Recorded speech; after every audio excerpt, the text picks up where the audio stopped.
Okay, let's face it. We all have to relieve a little pressure every once in a while. But that's not what I want to talk to you about today. Today, I want to talk to you about changing out the pressure release valve on your water heater. So let's get at it. Okay, so here is our water heater. Yesterday, Melissa said to me, "Hey, is it normal for water to be coming out of that pipe on the water heater?" And I said, occasionally there might be a drip or something. She said, "Well, it's dripping." So I came out to look at it, and this is what I had. That's not good.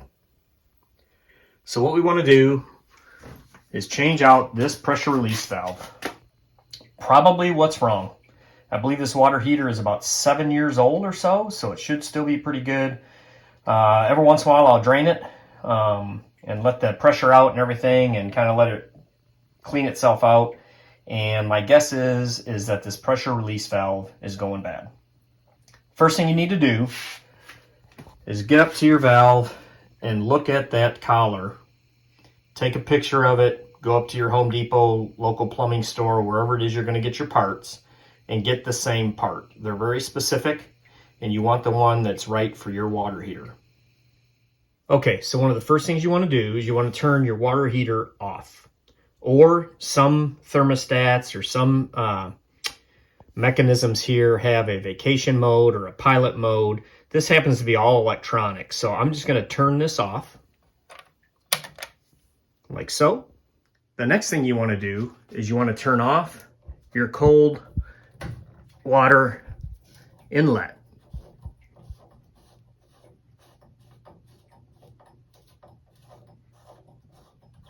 Close that valve all the way.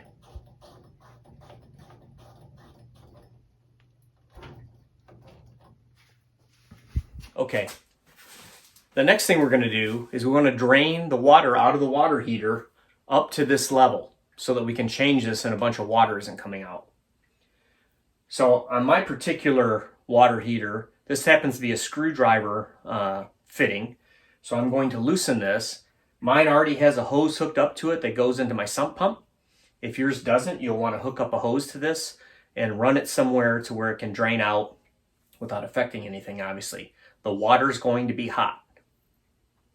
What we're going to do is once we open this, you'll hear a little bit of gurgling. It's trying to empty this, but it's creating somewhat of I don't know if a vacuum is the right word, but there's no air coming in. So then we're going to open this valve up. You'll hear some pressure release, and actually you'll hear that too when you open up the hose. And then you'll start hearing the gurgling, and that's the water running out. When it gets down to past this level, the gurgling will kind of stop because now air is moving in smoothly. There's no air bubbles going. Once it's to that point, you can go ahead and tighten back up your drain valve, and then we can start the process of removing this release valve.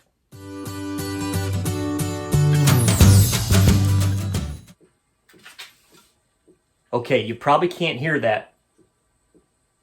There's a little bit of chugging, so I'm going to open up this release valve to let the water flow a little freer.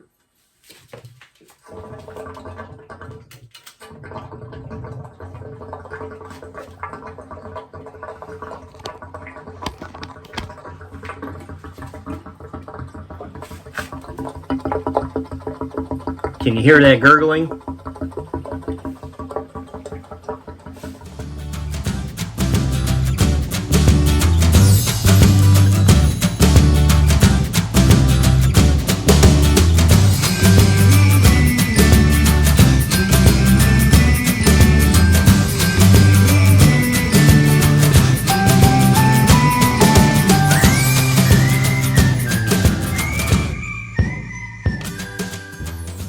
Okay, so we got that one out. So what I'm going to do now is I'm going to take my new one, put some Teflon tape. This one happened to come with just a little thin layer on here. I'm going to put a little bit more on there so I'm sure it's sealing nice and cleanly. Put this back in.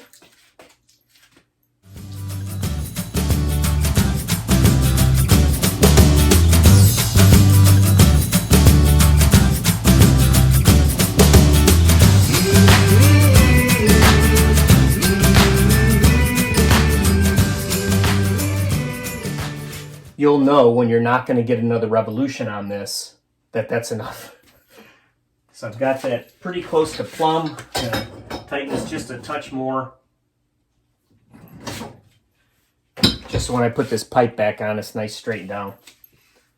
I'm going to put a little Teflon tape on this too.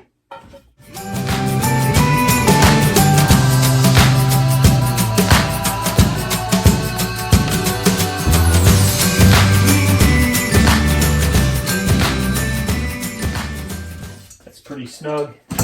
And again, I'm still not exactly plumb, so I'm just going to, because I'm kind of anal that way, I'm just going to hit this again.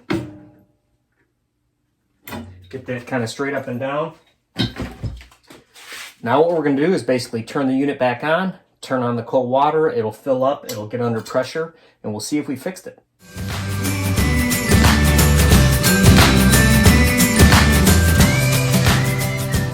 We'll give a minute, let it build up some pressure, and we'll see if we got this fixed. All right, the unit is firing, it's full, and I've got no leak. So that pretty much did it. And I don't know, altogether that was 10 or 15 minutes, maybe. Pretty easy fix. Again, just make sure you got the cold water turned off so it's not replenishing as you're trying to do this. Make sure you got the unit turned off so it's not firing up. And make sure you clear out below the pressure release valve so you're not getting any water coming out. And it was a pretty simple fix. So again, make sure you take the picture of the little collar before you go up to your store and buy the new one. So you make sure you get the one that's the right length and everything, because I made that mistake. I think that's about it. Hopefully this helps you. If that's the leak, that's obviously the cheapest thing to start with, about $14. And hopefully this helps you fix your pressure release valve on your hot water heater. Till next time, stay blessed.